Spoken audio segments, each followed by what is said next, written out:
privilege, and we can't have that. So what else? I guess it's time to take your questions. Okay. What effect do you think having not passed these bills had on Tuesday's election results? Well, let me say it in a different way. I think that getting the job done, producing results for the American people is always very positive. Each election is different. As you know, I was former party chair, and I always know, let's look down into the numbers and see what it is. But I do think as the American people learn more about what we are doing in this legislation for families, for children, for women in the workforce to save our planet and the rest, it will be very positive. You can't deny that it would be very positive. Do you think Democrats were penalized for having not gotten these things done? I haven't seen that and all of the analysis, and I know from my own experience that as I've said to you before, the plural of anecdote is not data. Let's see what the data is as it comes out. But there's no question. If the more results we can produce in a way that people understand in their lives, the better it is. I'm heartbroken because Terry McAuliffe is a great leader in our country and was a great governor of Virginia, and I'd hope that he was a once and future governor. But also, we were all interested in down-ballot races as well, so I haven't seen much of that. New Jersey, a nice victory. I spoke to the governor this morning to congratulate him, and again, we'll be working together to build back better. But without saying what impact it had, it's always a positive message to have results that are understood by the public. Yeah. Could you just project this week a little bit what you expect? Do you expect to vote tonight? And is it possible that you might just vote on the infrastructure bill, considering everybody seems to be bought in and saying it's ready for a vote? No. Okay, so let's do you anticipate a vote on Build Back Better today, and what are the big hurdles you have to overcome? I'll let you know as soon as I wish to. But we're okay, you're just worried about your own schedule. I know that. But the fact is that our members are engaged in very thoughtful deliberation with each other. As I said to you before, 90% of this bill has been agreed to, House, Senate, White House, and written. We made some changes since last week. People need to familiarize themselves with it. That was the purpose of our meeting this morning. As I said, it made me very proud and was inspired by just once again hearing the depth of knowledge and breadth of vision of our colleagues. And we'll let you know. But I think many of you know I was really very unhappy about not passing the BIF last week. I really was very unhappy because we had an October 31st deadline, and I thought that was eloquent, but not enough, I guess. So now we're going to pass both bills, but in order to do so, we have to have votes for both bills, and that's where we are. Thank you, Madam Speaker. You just mentioned that you don't want members to vote on something that may not have a good prospect when it goes over to the Senate. When it comes down to paid family leave, which is now included in this bill, Senator Joe Manchin believes that it shouldn't be in this bill. No. Do you believe that the president can convince him otherwise? And what's your message to Senator Manchin on why it deserves to be in this bill? Well, I don't make it a habit of talking to Senator Manchin on the TV. We're friends. I respect him. He's a good person. He's agreed to so much that is in the bill. Universal pre-K and child care, agreed to the Affordable Care Act, expanded to embrace those who are left out of the Medicaid, especially our seniors who depend on that for long-term care. He's been supportive of the child tax credit. There's so many things, home health care and the rest. Some of the stuff in green, we're not finished with that yet, but we've had some areas of agreement there. So, but the fact is there's one difference between some of these issues, like hearing. It's not for hearing in the bill. Hearing has a very broad universal support in our caucus.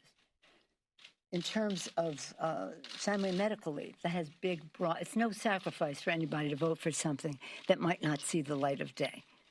And these, we hope, will see the light of day. We can afford it, It's universal. It's compromise. 4 weeks. I'd rather have it longer. I want it 6 weeks because that's when little babies can finally be able to go to child care, but nonetheless, 4 weeks. So my message to, not Joe Manchin, I mean, we talk enough, he knows what my message is, but with all the respect in the world for the point of view he represents, I disagree. I think that this is appropriate for this legislation. It fits very comfortably with child care, health care, home care, family and medical leave, and it has the full support of our caucus. There are other issues that, for example, registry, which may or may not, people will be willing to vote for it if there's a real prospect for success in the Senate, and we'll have to see what that is. So we have reserved the right to make distinctions among them. And just to respond to some moderates who have said maybe they need more time to review this legislation. Well, you know, this has been up for, first of all, this is the bill. Basically, we had $3.5 trillion. And then we had to cut it in half, so that was drastic, and that's what was posted last week. Now we asked for public comment, and we have public comment. You act upon the comment, and that is what this would ordinarily be a situation more on the subject you ever want to know and reject it as soon as these bills are passed, because it will not be useful in your life for the future. On reconciliation, you really can't do an expansive manager's amendment. Normally, regular order, we put the bill out last week. There are changes, manager's amendment, pass it on. Reconciliation, you have to have it embraced in the totality of another amendment, but it's really that it contains it all so that it adds up, because that's what reconciliation is about. And so when people are saying, well, this is a whole new bill, no, it isn't. But if you imagined it as a manager's amendment, it might be easier to grasp because you're just seeing the differences. And that's what members presented today.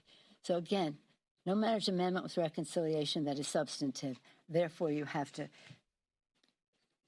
cloak it or couch it in a similar, this is called amendment, last week was called an amendment as well.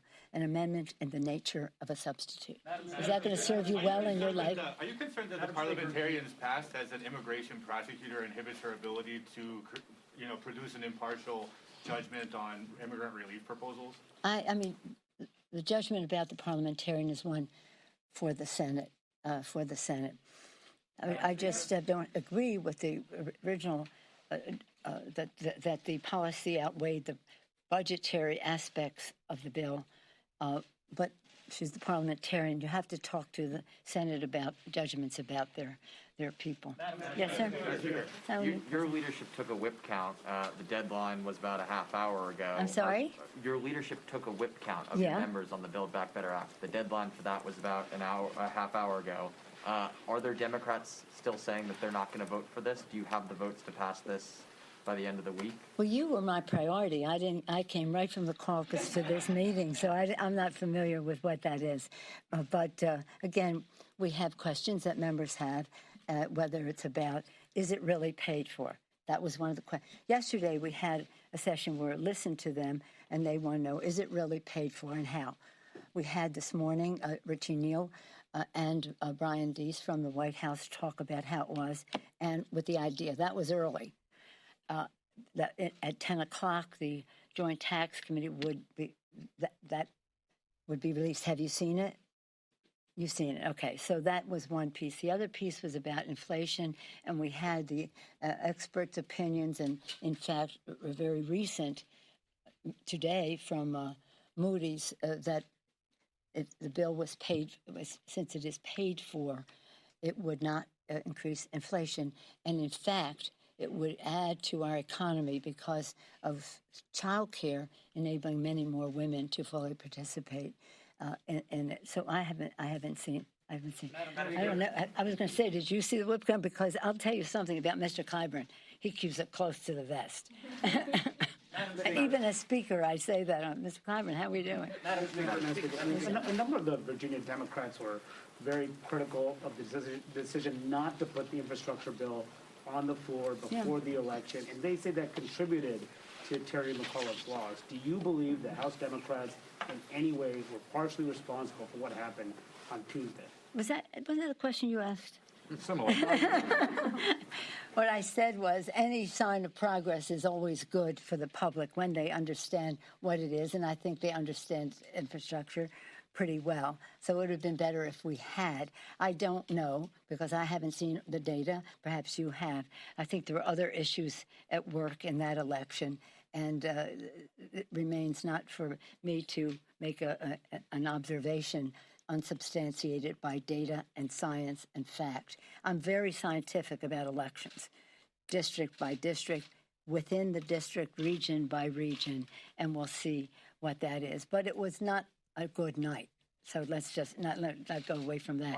But you have to ask them, if that's what they said, that's your story. I'm not going to comment on their story. Thank you. So we have Any this. more women here? So we have this number from the Joint Committee on Tax. Yeah. Obviously, you have these blue dog moderate Democrats who are holding out wanting a CBO score. Mm-hmm. There are differences between those, and they had indicated to me that those two things are not quite the same. Is that enough to bring them across the line, or what has to happen? Those two things are not quite the same. You A mean- CBO score and a JCT score, and Yeah, therefore, that's right. is that going to be enough to get them to vote later tonight, tomorrow on that, or is this Let going me to? say that we have been all along, this is not sequential, like when we get to this point, we'll send this here. All along, we've been sending things to CBO. This is not new to them.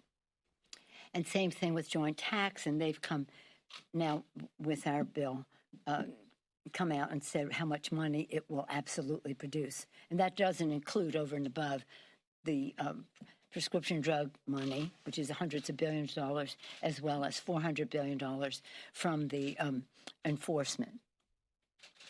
And by the way, considered to be a low figure.